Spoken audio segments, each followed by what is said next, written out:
Good afternoon and welcome. Thank you all for being here today as we celebrate the life of Consuelo, Coco, Iracheta. My name is Rick Iracheta and I'm the minister here at Carmel Valley Community Chapel. And I want us all to be aware that this service is just the beginning of many celebrations of Coco's life. I know that there will be services in Marin County, services in Mexico, and probably many other services elsewhere as we join in a process of remembering and celebrating who Coco was. I want to welcome to this celebration all people of whatever religious faith traditions, people of no religious faith tradition. I hope that you all know how much you're not only welcome but valued here in this service of memorial and celebration for Coco. I also want to welcome all and any of the feelings that will come up today. This was indeed a very tragic, senseless act that took Coco from us. And there is a lot of sadness that is completely understandable and welcome here. This is also a time to celebrate who Coco was, to remember all that was good and kind and wonderful in her life. And there should be room for joy as well. As we share stories, there may be funny moments that come up. Let there be room for laughter and humor as well. And most of all, let us create a space today for gratitude to show up. So I invite you into our time together today in a spirit of thanksgiving and celebration, a spirit of respect and of good humor, and a spirit of compassion and mindfulness. Will you join me in prayer, please?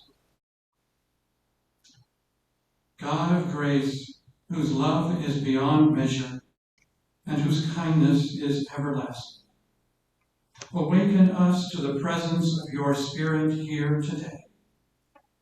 Grant unto us an openness to the joys and the sorrows of life, that the words and feelings which need to be expressed will be spoken and heard.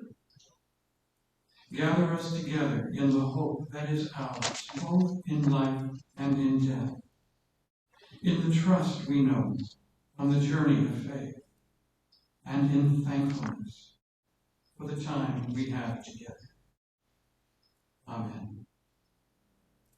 And at this point, I invite all who are able to please stand and join in our opening hymn, which is number 62 in the red hymnals you see in front of you.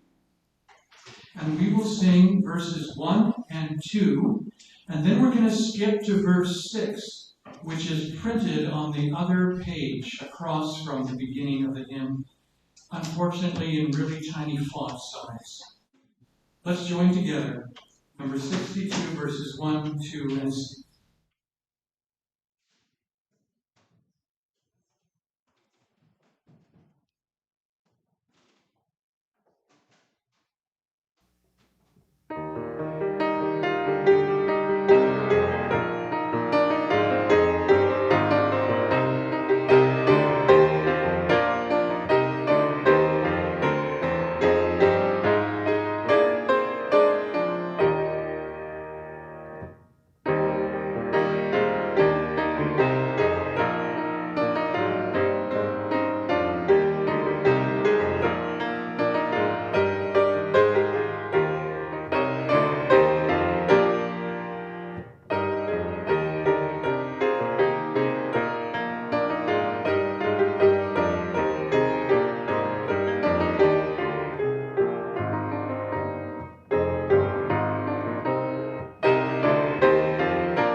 At this point, we come to a time for sharing our stories, our remembrances, for any tributes, some special readings that folks have chosen to share this morning. And it's going to be open to anyone here who wishes. I would invite you, after the first couple of folks have gone, and when you're ready, to come up to the podium and to speak close and loud into the mic so everyone can hear you. We're going to start off with Karen, Coco's daughter, and when Karen is done, Christopher, Coco's son, followed by Andrew, Coco's grandson.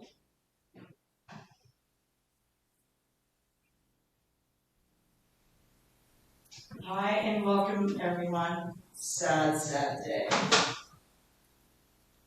I just want to say thank you for everyone who is here, especially Richard, Joan, Sam, family. My dad, Sean, for making the journey out here, friends and family. Thank you. It's a poem from David Martin. This is for you, Coco. You can shed tears that she is gone, or you can smile because she has lived. You can close your eyes and pray that she'll come back, or you can open your eyes and see all she's left. Your heart can be empty because you can't see her, or you can be full of love you shared.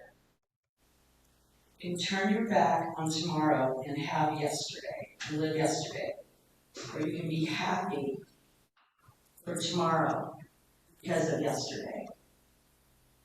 You can remember her only that she's gone, or you can cherish her memory and let it live on.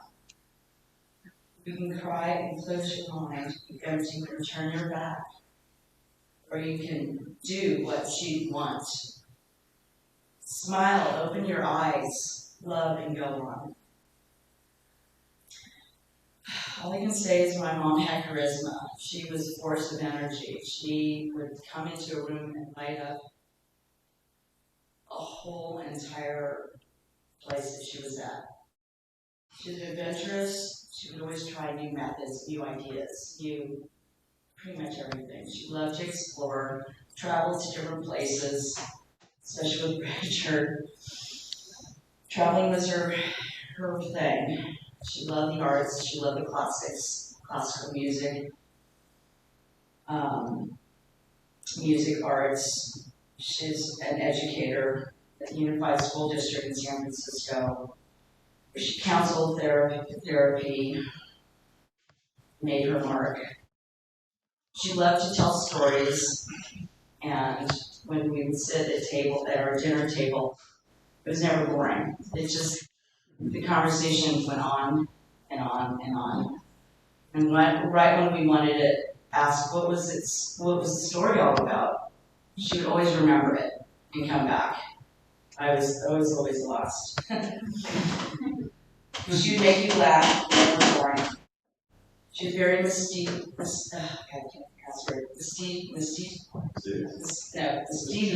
Sorry. She was a jokester in many ways. Colorful personality and carried herself piously in her walk. I'll never forget, in all reality, that my grandmother would always say to my mom, "Jello, you have broken all the rules.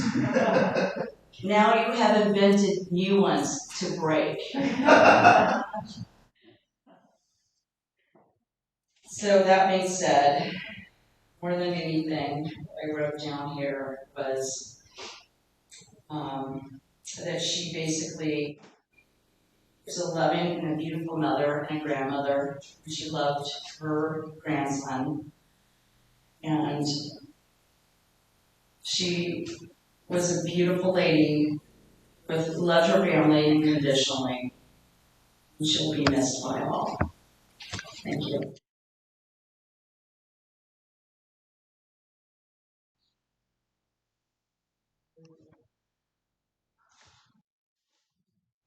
Hello, darlings. That's so good. Firstly, it's such a bad thing, that timing. This wasn't her time. Still had so much life. It's not fair she ended this way. I think everybody here knows this. She was very vivacious, spontaneous, and very international. Some things she said to me I'd like to share with you. She always told me to be a proper ambassador to my country and self wherever I went. This helped command respect and acknowledgement, something she did command. When traveling, she would tell me, I'll use Spain for example, because that's what she told me that, but I remember it and everything I did since. She said, darling, when you go back to Spain, don't just pass through the country, let the country pass through you. You know, absorb the reality of everything in style, you know, and you might find things that you would just go through it, you don't see it. Interesting, you know, anyway, that's just something I wanted to share about what she was like, and this is now something I want to say to her. Mom, you left us so soon, so unexpected. You were always evolving, so I was always still getting to know you. All our meetings were so very fresh and interesting that I always longed to see you. I know you were famous and everyone loved you. You had a very individual relationship with all people you met. At first I wondered why. Everyone was always talking about you so divine-like. But then I realized how you touched everyone on a singular basis. Every time she would talk to somebody, like just you know, darling would talk, you know. I didn't know about that. I didn't know about her relationship with each and every one of you. But it was singular and very individual. That is divine. Though there are so many out there yet to have been touched by you, I believe I can speak for all of us that knew you, that we're all blessed with your presence. And how you showed us your blessed divinity. Mom, Consuelo, Coco, you'll be more than missed. You are a super bright light. You're most certainly loving son Christopher. I love you more.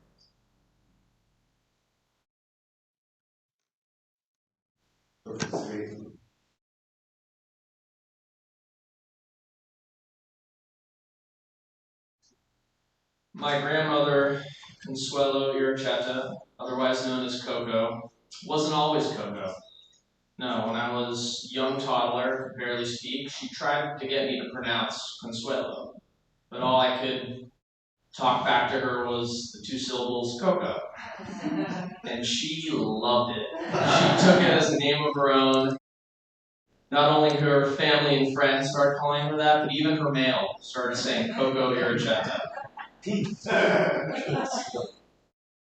She was a kind and warm-hearted person. When I was young, she would take me to her favorite cafe in Marin. Ruli's, thank you. And we would go to the room full of cookies, and together we'd pick out 10 to 15 small cookies, take them home, and feast on them all day. But don't think of her as your traditional grandma. No, she did not want to be referred to as grandma or abuelita. No, she was Coco. She had an adventurous side. She loved to travel all around the world constantly, especially with Richard. She loved traveling. She could always put down a stiff cocktail, even for her size. And when I decided to get a tattoo, at the ill advisement of my parents, not only did she take me there and pay for it, but at the parlor, she decided to get one of her own. So I pulled out my phone and Googled gecko, and she got a tattoo on her shoulder. And then later on, she got it colored in without me even. She was very adventurous. Yes. No, my family has always loved her. Her friends have always loved her, and even my friends, from elementary school to high school, all knew her and loved her as the best grandmother was around. So I'm gonna mint her catchphrase as my own. She was my darling angel. I love her. Yeah. Beautiful.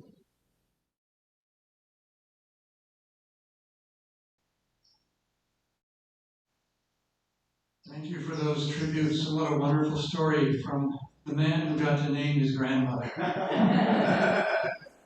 I invite anybody who wishes now to come forward to the podium. I'm going to sit on the side here. If you see me come up again, that's your last chance.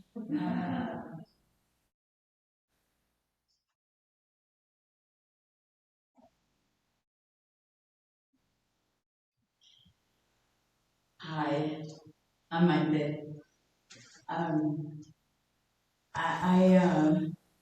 I'm going to be speaking on behalf of the Irachetas in Mexico and Costa Rica and Long Island and other places spread out in the planet. And my daughters Micaela, Carmen, and Inés.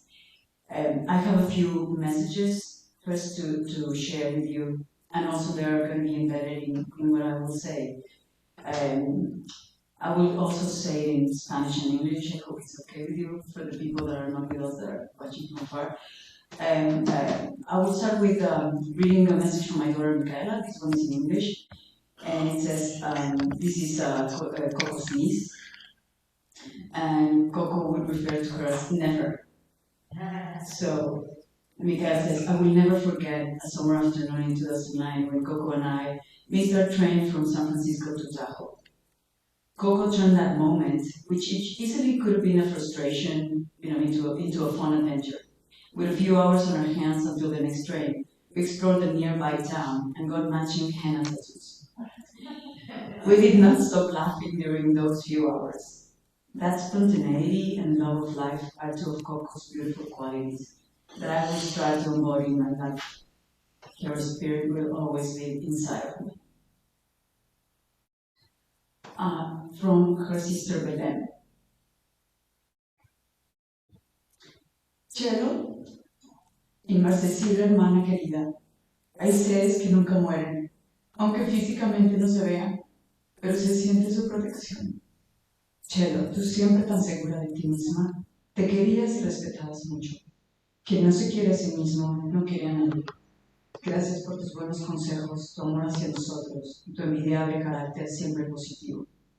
Como sincero testimonio de afecto y perdurable recuerdo por tu sabia, justa y acertada dirección, tu hermana que nunca te olvida, Belén. Belén, no Sophie, she's saying in cello. My undying sister. There are beings that will never die, even though physically you can't see them, but you will feel their protection. Cello, you were always so certain of yourself. You loved yourself and respected yourself very much. If one doesn't love himself or herself, can't love anyone else. Thank you for your good advice, your love to us, and your amazing character, always positive. Thank you for your affection and your wisdom and your just and true direction. So I will start in Spanish. Consuelo viene de la vena Iracheta y Cortina, en la que la vida y el cine están íntimamente ligados, así como los personajes principales de una película o las buenas historias cumplen con un arco narrativo. La vida de Coco fue un viaje apasionado de arcos asombrosos. Desde pequeña fue rebelde e independiente, fiel al destino por el que su gran carácter la iba guiando. Nunca se conformó ni aceptó las normas de cuya creación ella no hubiera participado, excepto las de la naturaleza, a la que admiraba tanto. Respetaba y promovía entre todos sus parientes y amigos la libertad de espíritu. Siempre unió a la familia. Estas son palabras de mi papá Paco, que es hermano de Coco. La distancia geográfica de su tierra natal, México, nunca fue un obstáculo para la amistad que compartía con sus hermanas Belén y Licha, con su hermano Paco, con sus primas Lupe y Tony, sus sobrinas y sobrinos. Para Licha, Chelo era una incomparable amiga con la que se entendía. Y en palabras de Paco, Coco era un punto de enlace, un centro gravitacional. Todos querían orbitar alrededor de ella. En el momento en el que le dijeras, tía, hay que vernos, ella empezaba a empacar. Viajera incansable, exploradora y aventurera, además de llevar maletas más grandes que ella, llevaba siempre entre su pecho y entre toda el alma el amor por sus hijos Christopher, Karen, su yerno Kevin y su nieto Andrew. Con su manera divina, su buen corazón y espíritu eran parte de su itinerario. Donde quiera que estuviera, en cualquier circunstancia, miraba a la gente a los ojos, jugaba con los niños, hacía amigos al instante, sin importar la especie, pues lo mismo adoraba conectar con perros como Django y Luna, gatos, aves, geckos. Coco contaba los cuentos más fabulosos, todos basados en sus experiencias de la vida. Amaba vivir. Cada momento compartido ha sido precioso. Se necesitarían 7 películas para poder empezar a contar su vida, como 7 arcos que abarquen la bóveda celeste, con todos los colores posibles con los que contaba su aura. Thank you for your patience. Those that are hearing you speaking in Spanish, I'm going to finish very soon and then say this in English too. En representación física de toda la familia Iracheta y Cortina, quiero expresar lo mucho que extrañaremos a Coco. Nos quedamos tristes, pero ricos en anécdotas, historias y momentos compartidos. Por eso tenemos certeza de que con el mismo brillo de la luz que anula sombras y acentúa belleza, Coco se queda entre todos nosotros. Consuelo comes from the Iracheta and Cortina vein, in which life and film are intimately linked. Like main characters in movies, or the good stories that complete a narrative arc, Coco's life was an astonishing trip. Since girlhood, she was rebellious and independent, loyal to the compass with which her great character guided her. My father Paco, her brother, admired how she valued and promoted among family and friends freedom of spirit, and how Coco always united family. The geographical distance from her birth country, Mexico, was never an obstacle for the friendship she shared with her siblings Belen, Licha, and Paco, with her cousins, their nieces and nephews. Coco was a gravitational pull, a meeting point. Everybody wanted to orbitate around her. At any given moment, I could say, Tia Coco, let's meet. And that was enough for her to start packing. To Licha, Chero was an incomparable friend, someone who understood her. Tireless traveler, explorer, and adventurer, besides carrying bigger luggage than herself, she would always carry her heart and soul, the love for her children, Christopher and Karen, her son-in-law Kevin, and her grandson Andrew. Her uniquely divine ways were part of her itinerary. Anywhere she was, she'd look at people in the eye. She played with children. She made friends immediately, no matter the species, because she loved connecting with dogs like Django and Luna, cats, birds, geckos. Coco told the best stories, all based on her experiences, and she loved to live. Each shared moment was a beautiful memory. We would need 7 movies to begin telling the story of her life, like 7 arcs that are wide as a celestial vault, with all its possible colors that her aura included: pomegranate, ruby red, purple haze. On behalf of the Iracheta Cortina family, I'd like to express how much Coco will be missed. We are left sad but rich in tales, which is why we are certain that in the same light that omits shadows and accentuates beauty, Coco is here to stay among all of us. And thank you. As you know, I just repeated so many of the things that Karen, Chris, and Andrew said, but it's just so embedded in what she was. So thank you for listening.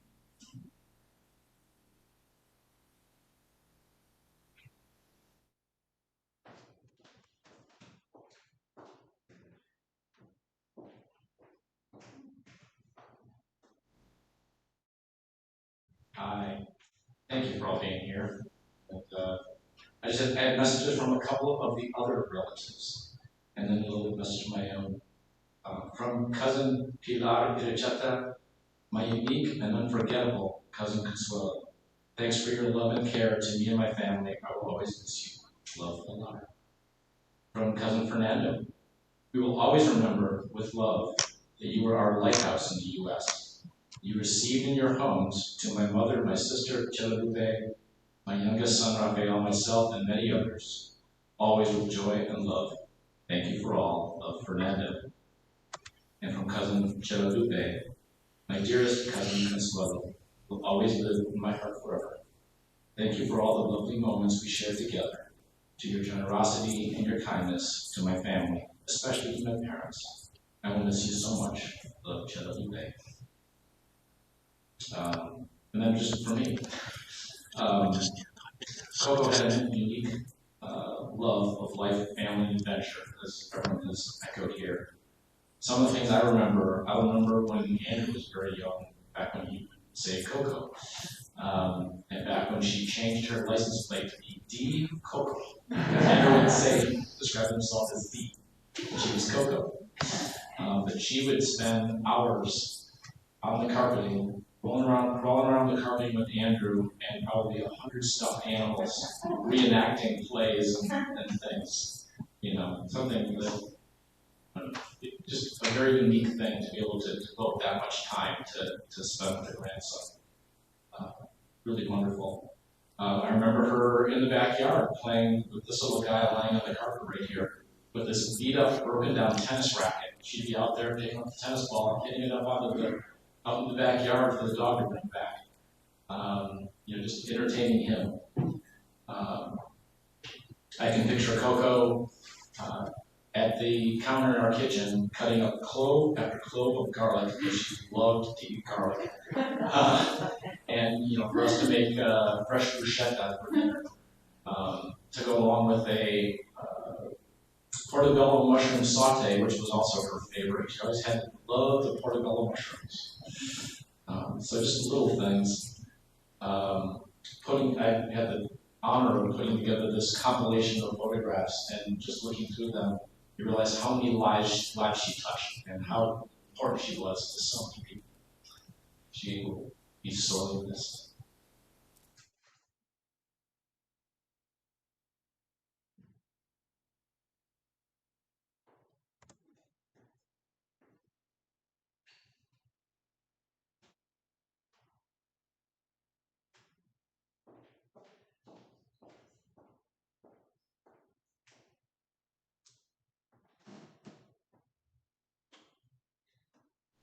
Because the family saw that I was reading from my phone and they're just sending me messages like, can you please say this?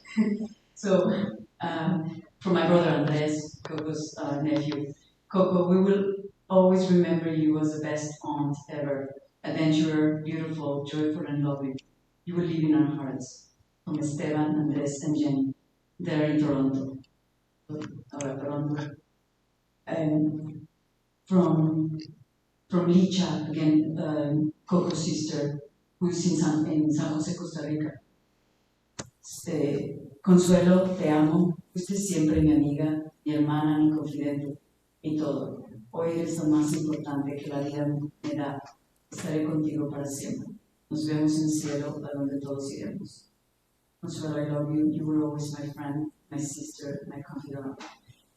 You are the most important thing that life gives me, and I will always be with you. Meet you in heaven, where we'll always go.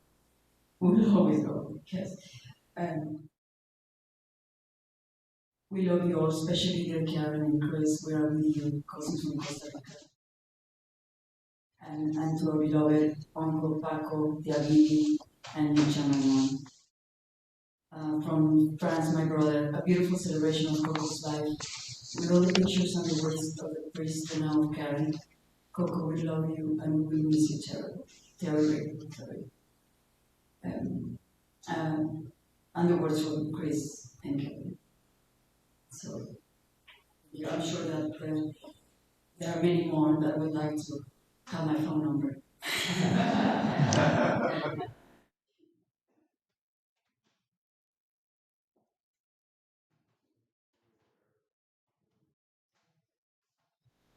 My name is Eric, and if I tell you how I was introduced to Coco, you'll know my connection. Met her about 10 after 6 in the morning, early April of last year.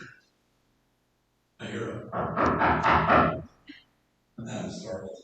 I'm on a Zoom call in Maryland because I work remotely. And I hear a knock again, and I tell people on the Zoom call, hold on, I see the door at 6 in the morning. This darling smile, I open the door, she goes, oh darling, you're a new neighbor, okay? Maybe could you maybe just talk a little softer because I try to sleep. So I live in the unit attached to where we live, and one divine moment that you guys have the privilege. A couple of things, I won't say a ton. I appreciate it, darling, that was great. And every time we would talk, and it's hard for me to get in the accent because she was grabbing my arm and she was just old. And the only time I really had to have a stern conversation with her is, Coco, can we stop feeding cats? And the birds. So I would be able to be outside and hear her just talking away to the kitty. The one thing I noticed about Coco was cadence, right? So you would, the speech was flowery, but you would get the cadence of her talking. You would get into this, you would feel her energy and her vibration. She didn't stop feeding the cats, and they still come around. The other thing is, I bought some wood because it's a little cold in our units. And I said, if you need some wood, let me know. And she kept asking me for wood. Or we put some wood in the fireplace. And I have about a quarter of a cord left, and every piece of it burns already. The last thing I'll say is, she had a trick. When you would speak with her, she would trick you. Because you would start talking about something and it always went back to comments. I had a big breakup. I had a fiance in me. And since she came and asked about her, and she said, oh, where's so-and-so? And I said, he's been gone. She goes, baby, darling, you're so good. You have better fish than one fish in the sea. With all due respect, she showed me the 4 rings on her finger, and she said, look, this is the divine. You're so divine. Because of the University of Michigan, she thought, going to read back and or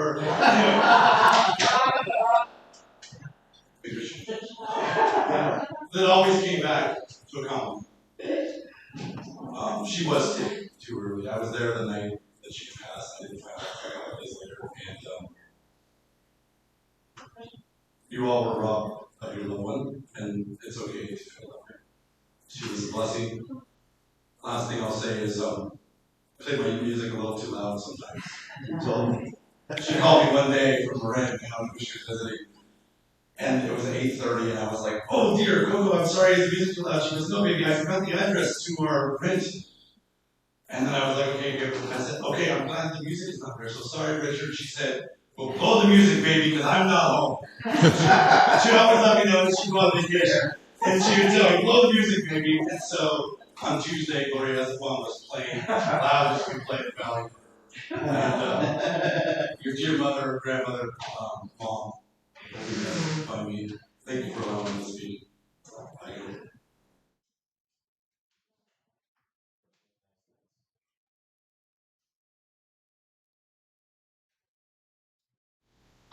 Hi everyone, I'm Sam. I'm Richard's son. The thing I'd like to say to Coco, on behalf of my family, my sister, and everyone today is just thank you, Coco. About 7 years ago, my sister and I lost our mom, and after some time, and after kind of the grieving process, then we kind of started thinking about her dad a little bit, and we worry about him a little, and he had so much life to live, so many adventures to have, and then one day it seemed like Coco came into this life and came into our life, and filled those lives, I think, just with so much positivity and energy, and complimented my dad so well, and matched his love of travel.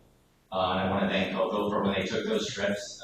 Coco would always email my sister and I sometimes every day just to update us on their travels, and then send us nice little photos along the way, them grabbing drinks in the piazzas and lunch under the cathedrals, and it was just so wonderful to always see them just have such a great time wherever they went. We'll absolutely miss her. Her fun stories, her energy. Just last week, we just had such a wonderful time. We were playing poker with her by the fire, and just have so many great memories like that, sitting around the fire, sitting around the dinner table together, having a glass of wine, having dinner together, and I think we'll all miss that very much. So thank you.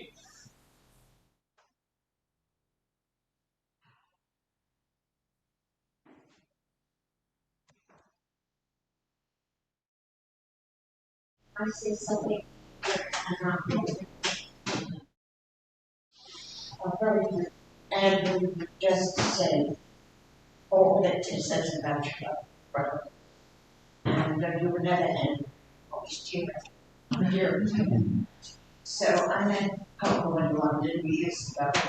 Never realized she so much, but I like what I think to describe Coco the best is how much she loved her family, what she loved his and loved life and was independent and so secure and enjoyed every moment of food and of wine, restaurants, just everything about her. And the other thing about Coco, she was always trying to change every day. Every day, all the fears I had put on the court, and she was going to get me all of that. She really was incredible. She loved her life. She lived it as she wanted to live it on her own terms. She was old. So there was nothing to admire. So, and I will miss her terror.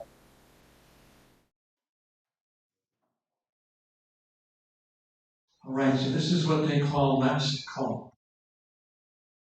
Is there anyone who would not be satisfied if they didn't have a chance to say something?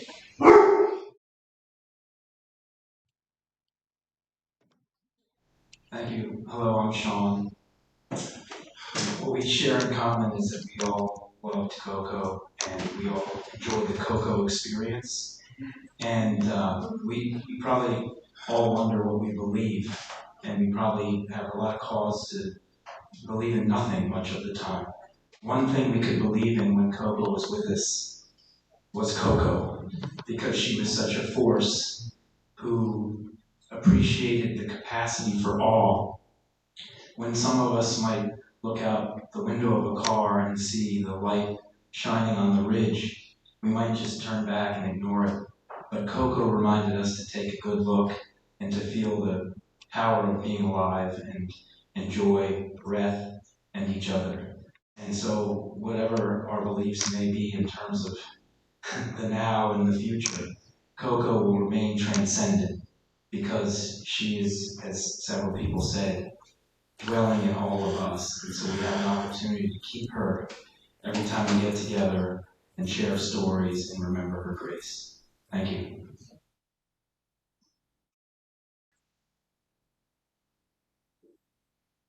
Thank you, Sean. At this point, I want to offer a musical reflection. We've been hearing a lot of words, and I hope this will give a little artistic, musical space to just enjoy everything that folks have been sharing over the last 20, 30 minutes. This is a piece by a French composer named Eric Satie. I think you'll recognize it. It's called Genapti.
Let us join together now in prayer.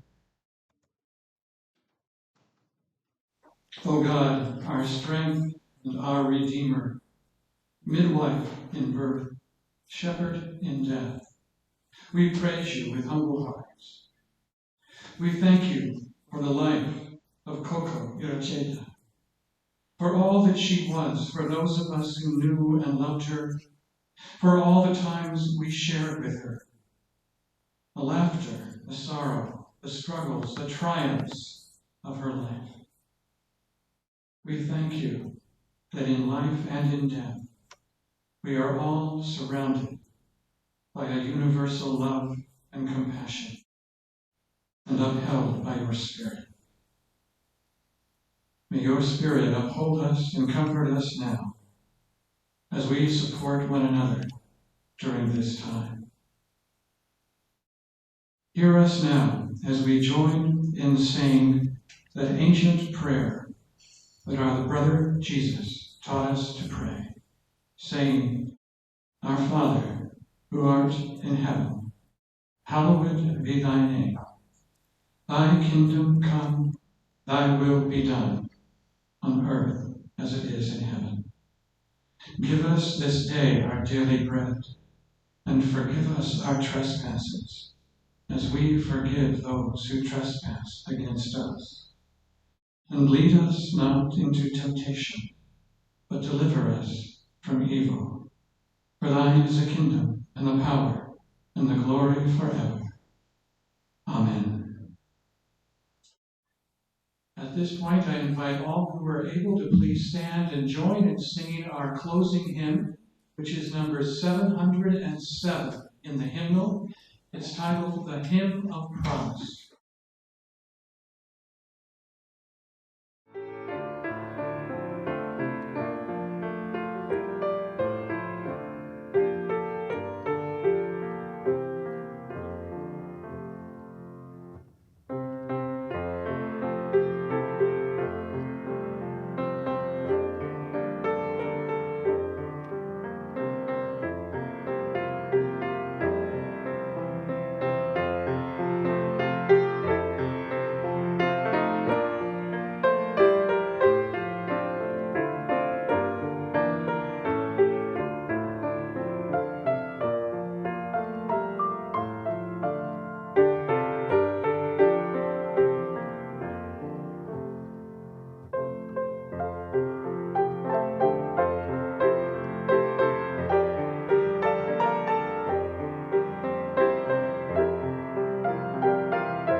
I invite you all to remain standing, please, for the commendation.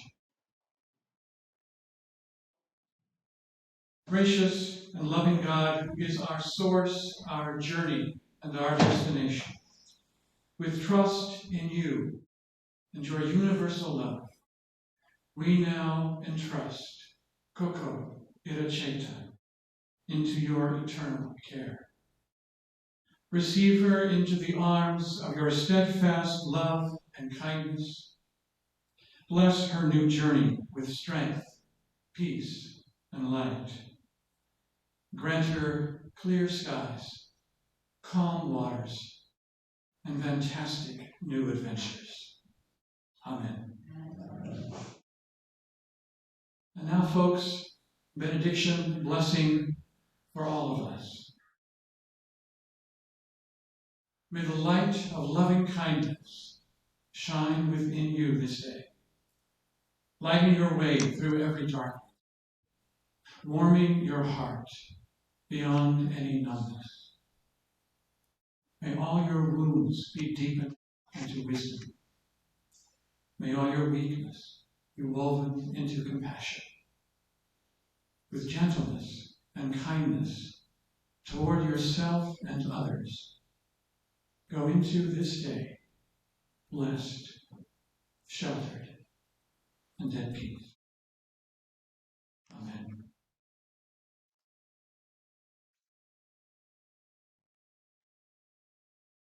Our postlude is in honor of Coco and a musical group that she loved. This piece was, I think, first recorded by Louis Armstrong. Then in the 60s, another group would perform this song. And many of us are familiar with the Mamas and the Papas. And they did an arrangement of this piece, which perhaps Coco, if she could sing to us today, might be singing this song. Dream a little dream of me.